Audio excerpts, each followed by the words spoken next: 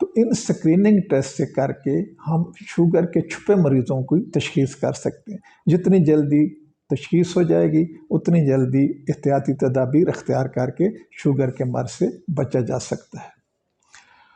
اب ہم آتے ہیں علاج پہ۔ دیکھیں، شوگر کا مرض ایک کمپلیکیٹڈ مرض ہے۔ یہ نزلہ زکام کی طرح یا ملیریا یا ٹائیفائڈ کی طرح نہیں ہے کہ آپ نے ایک ہفتہ یا 10 دن یا 2 ہفتے دوائی کھائی اور آپ ٹھیک ہو گئے۔ اس نے ساری زندگی آپ کے ساتھ چلنا ہے، تو اس کے لیے ایک کمپریہنسو پلان بنایا جاتا ہے۔ یہ کمپریہنسو پلان آپ کے لائف سٹائل، ایکسرسائز اور ڈائٹ ریسٹرکشن سے لے کے میڈیکیشن اس میں شامل ہوتی ہے۔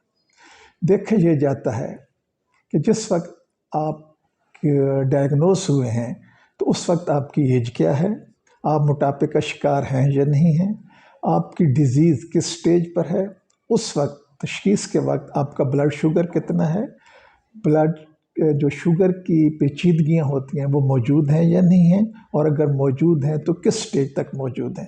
اس حساب سے پھر آپ کا ٹریٹمنٹ پلان تیار کیا جاتا ہے۔ سب سے پہلے ڈائٹ ریسٹرکشن یا پریکاشنری میجرز لی جاتی ہیں، جس میں آپ کو کہا جاتا ہے کہ آپ ایکسرسائز کریں، ریگولر ایکسرسائز کریں، آپ وزن کم کریں، آپ ڈائٹ کنٹرول کریں، ریگولرلی اپنے بلڈ شوگر کو مانیٹر کریں، ریگولرلی میڈیکل چیک اپ کرائیں اور اپنی نیند پوری کریں۔ کچھ مریض جو ارلی سٹیج پہ ہوتے ہیں وہ صرف ان احتیاطی تدابیر سے ٹھیک ہو جاتے ہیں۔ اگر ان احتیاطی تدابیر اختیار کرنے کے باوجود آپ کا بلڈ شوگر نارمل نہیں ہو رہا تو پھر آپ کا ٹریٹنگ ڈاکٹر اس میں ڈرگ، جن کو ہم اورل ہائپوگلائسیمک ایجنٹ کہتے ہیں، وہ شامل کر دیتے ہیں۔ اب یہ جو ڈرگز ہوتی ہیں ان کے مختلف میکانزم آف ایکشن ہوتے ہیں، ان کے مختلف گروپ ہیں۔ یہ ڈاکٹر ڈیسائیڈ کرتا ہے، جیسے جو فیکٹر میں نے بتایا ان کو مد نظر رکھتے ہوئے، کہ آپ کو کون سی میڈیسن دینی ہے، کس ڈوز میں دینی ہے، ایک گروپ کی صرف میڈیسن دینی ہے یا کمبینیشن تھراپی دینی ہے، یہ ڈاکٹر ڈیسائیڈ کرتا ہے۔ آپ کو یہ نہیں کرنا چاہیے کہ فلاں بندے کو، آپ کے کسی جاننے والے کو شوگر ہے تو وہ فلاں دوا لے رہا ہے تو اس کی شوگر کنٹرول ہے تو آپ بھی وہی دوائی لینا شروع کر دیں۔ ہو سکتا ہے اس کے لیے وہ دوا سوٹیبل ہو، لیکن وہ دوا یا وہ ٹیبلٹس آپ کے لیے سوٹیبل نہیں ہو، تو یہ آپ کا ٹریٹنگ ڈاکٹر بتائے گا۔ جب احتیاطی تدابیر اختیار کرنے کے باوجود اور ٹیبلٹس کے استعمال کے باوجود پھر بھی شوگر کنٹرول نہیں ہوتی تو پھر انسولین کا استعمال کیا جاتا ہے۔ ہمارا مقصد یہ ہوتا ہے کہ پیشنٹ کا بلڈ شوگر نارمل لمٹ میں رہے اور پیچیدگیاں نہ ہوں، اور اگر ہوں تو کم سے کم ہوں۔ اب میں ڈائٹ کے بارے میں آپ کو بتاؤں گا۔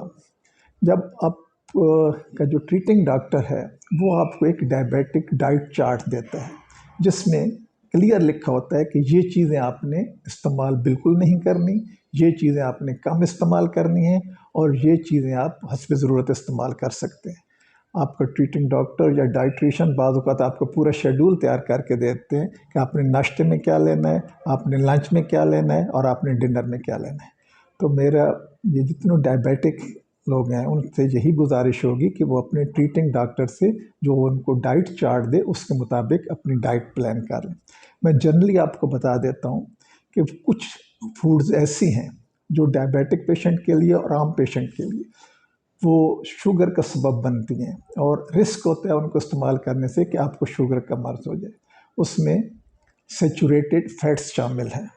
فیٹ آپ کو جیسے پتہ ہے کاربوہائیڈریٹ، پروٹین، وائٹامن، یہ خوراک اس طرح چربی فیٹس بھی ایک ہماری فوڈ ہے۔